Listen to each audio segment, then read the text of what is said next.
acho que nada nessa aula deve ser um empecilho, assim, na verdade, são as condições que a gente tem. Nenhuma condição.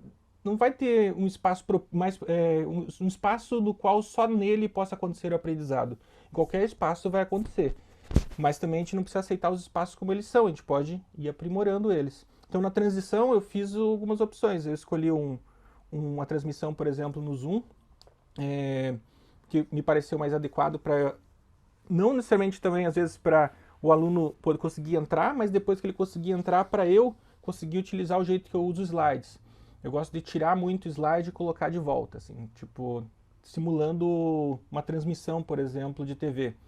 Então eu coloco o slide, eu tiro, apareço, eu mostro uma coisa, tornar mais dinâmica. Eu não conseguia fazer isso com essa ferramenta. Então vejo que se importar com o aluno vem sempre por trás de algumas escolhas. O Discord, ele é uma ferramenta gratuita, apesar de proprietária, né? Então, a gente está sujeito a um monte de termos ali quando a gente está utilizando. Mas eu entendo que na situação que a gente tem de ensino remoto emergencial, a gente precisou também utilizar o que a gente tinha disponível à mão. Então, essa ferramenta é uma ferramenta que surgiu originalmente para dar apoio para pessoas que queriam jogar junto algum jogo, mas a maioria dos jogos não tem um sistema de transmissão de voz para as pessoas se encontrarem e conversarem enquanto fazem outra coisa. E o Discord surgiu e se popularizou ali no meio gamer, né? Para as pessoas que queriam alguma coisa para poder fazer rapidamente a transmissão de voz, ou seja, encontrar com amigos e conversar enquanto joga. Bem, uma ferramenta que serve para você manter contato e socializar enquanto faz outra coisa parece bem adequada para o ambiente onde que você, como da sala de aula, onde que você quer manter contato com outras pessoas e fazer alguma coisa, como um trabalho em grupo. Esse foi, acho que, o impulso inicial que levou muita gente, vários professores, a buscar o Discord. Mas o Discord oferecia ainda um ponto a mais que ele tinha, que é, além de dar suporte de áudio para games, ele oferecia o espaço ali, ainda que era bem inicial, que era de formação de comunidades.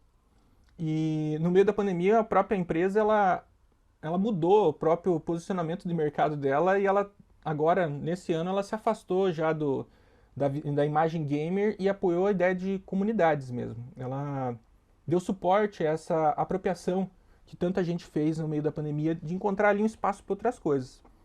Acho que o que eu mais gosto do Discord é que ele lembra muito um Lego ou uma massinha, esse tipo, que é um tipo de material que na sala de aula presencial eu gosto de utilizar também. Materiais que são sugestivos que você consegue reconstruir. Eu acho que a própria sala de aula, se você deixa de ver a estrutura que está posta, você consegue mudar as coisas, né? Você consegue mudar as carteiras e uma coisa que eu gostava muito de fazer é fazer apresentações de trabalho como se fossem mostras, exposições, e você pega e coloca uma carteira, duas mesas, uma em cima da outra, a outra vira um painel. Né? Você consegue mudar a sala de aula de várias maneiras. E o Discord permitia isso também. Eu conseguia rapidamente criar grupos de trabalho com canais de áudio, mover pessoas e a gente se unir numa sala e distribuir o trabalho em grupo e eu passar por todos os grupos, poder conversar com cada grupo de estudante e receber individualmente com um clique, né? Indo de lugar para lugar. Criar canais para a gente trocar links, referências, os alunos poderem me chamar também do jeito que mais parecido possível com a sala de aula, que é se um estudante na sala de aula viraria e falar, professor, vem para cá. Ali ele consegue colocar. Essa ideia do Discord de ser um material aberto, que não vem tudo pré-definido, foi uma coisa que me chamou bastante atenção. E que é uma coisa que eu acho que falta bastante quando se pensa em ferramentas para professores e da educação. Geralmente as ferramentas, elas vem tudo pronto. Vem as caixinhas onde você tem que colocar o plano de aula, etc. E pouco espaço para você criar.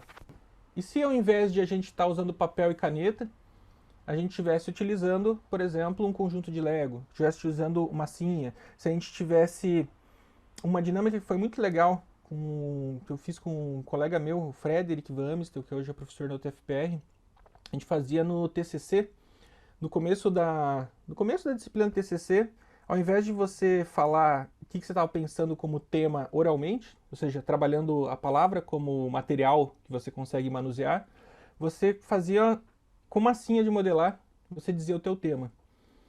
Porque o resultado era uma coisa ambígua, era uma coisa incompleta, e a maioria dos temas do TCC eram isso mesmo.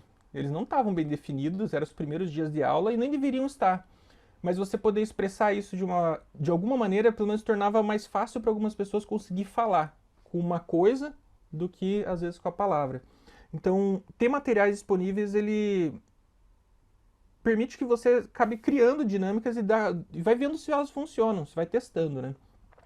Então, com esse colega mesmo, a gente começou a buscar alguns materiais e ele deu um nome que era bem curioso, chamou Labicóptero, porque a gente não tinha, a gente não queria criar necessariamente um laboratório onde tivessem todos os materiais, como papel craft, canetinhas, massinha, Lego, objetos quebráveis ou que você possa desmontar e remontar. Em vez de criar um laboratório onde tem que ir lá, esse laboratório poderia ir nas salas, né? Então ele tinha que ser fácil de se transportar.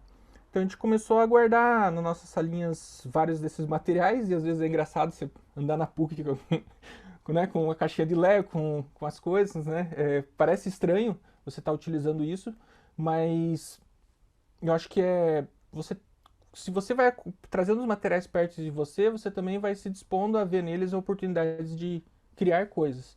Ou seja, se você pensa em uma forma diferente de você trabalhar a aula, você está com o material ali disponível. E não é só o material que precisa, né? É isso que eu falei, a própria sala de aula. Se você muda um pouquinho a configuração da sala de aula, você já consegue mudar bastante coisa. Isso não é nenhuma novidade, né? O local que o professor senta na sala, a maneira de se dispor, mas conseguir trabalhar isso com os alunos que eu acho que é legal, assim. Eu tento me cobrar de pensar no lugar do estudante, de cobrar constantemente. Como é que é estar no lugar dele, mas não é estar no lugar do estudante e acabar me vendo como eu era estudante. Eu fui o estudante que acabou virando professor e os professores são uma péssima referência de estudante, porque eles geralmente, né, eles gostavam demais daquele espaço, tanto que resolveram, né, viver naquele espaço profissionalmente. Enfim, então tentar ver no estudante como o que ele está passando. E é muito rápido, você percebe, por exemplo, que a quantidade de aulas por semana que o pessoal está tendo, eles saíram uma disciplina para chegar na tua, eles trabalharam o dia inteiro, ou não trabalharam e não trabalham, mas isso está incomodando eles, mas ele não vai mostrar. Está acontecendo um milhão de coisas. Tentar se importar faz toda a diferença. Uma coisa daí, por exemplo, que me pegou agora recentemente eu tentei mudar a forma que eu trabalho a ideia de apresentação na sala de aula. Geralmente a gente faz, como eu faço muito projeto, você tem uma aula de apresentações, onde a gente vê os projetos cada um de todo mundo. Com algumas turmas e alguns estudantes, eu percebi que a apresentação era um momento de muita atenção, de muita preocupação, me vendo que vinham mensagens antes de eu preciso apresentar, vai ter alguma coisa, como é que vai ser. Não parecia um momento agradável, parecia um momento de muita ansiedade, assim, pro pessoal. E comecei a lembrar de situações do passado, né? Onde estudante que teve crise de ansiedade por causa de uma apresentação, ou que a gente não percebe e depois descobre que falta no dia da aula que tem apresentação. Enfim, em geral, o que eu vinha fazendo era tentar identificar e acalmar as pessoas de não precisa todo o grupo apresentar. Eu cheguei nessa reflexão porque eu não estava avaliando a apresentação e nem estava ensinando as pessoas a apresentar, então por que eu ia cobrar avaliação disso? E daí eu tentei um experimento mais radical, que foi fazer apresentações não obrigatórias. A gente vai ter o dia da apresentação e ninguém é obrigado a apresentar. No princípio, eu utilizei isso como termômetro da minha disciplina. Ou seja, será que eu consigo criar um ambiente legal o suficiente para que o momento da apresentação seja mais um momento de a gente curtir o que a gente criou, ou seja, de querer mostrar para os outros e querer ver o que os outros fizeram, e tentar, então, inverter o sentido de eu me expor, de será que eu vou me humilhar, será que eu vou me constranger na frente dos outros. E eu tive casos de muito sucesso, mas também casos de fracasso total, assim, de 2 apresentações. E daí eu tenho que seguir.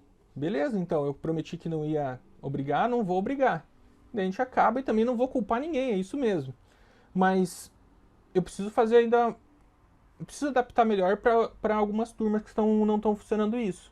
Por que está acontecendo? mas eu entendo que isso me move. O professor geralmente e a professora ela tem um milhão de coisas para se preocupar para de repente mudar uma dinâmica que é tão tradicional e que funciona.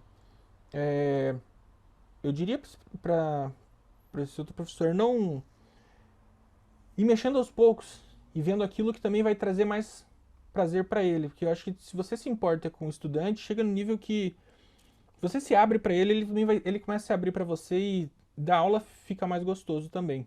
Então, tem um momento que eu acho que a gente também não deve trazer um monte de trabalho ao professor que o pessoal tá no limite aí, né? Então, mas esse é um caso de insucesso, mas eu acho que como prática é se abrir para os estudantes.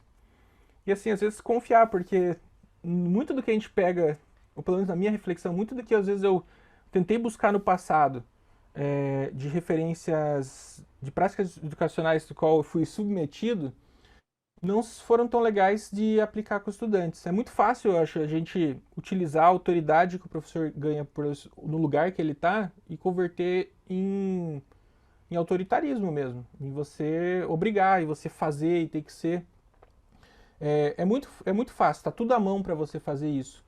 Então, conseguir construir outras coisas e conseguir transformar, mesmo momentos pequenos, acho que os estudantes geralmente nem sempre mostram que isso faz diferença, mas cada vez que eu descubro, eu vejo que faz.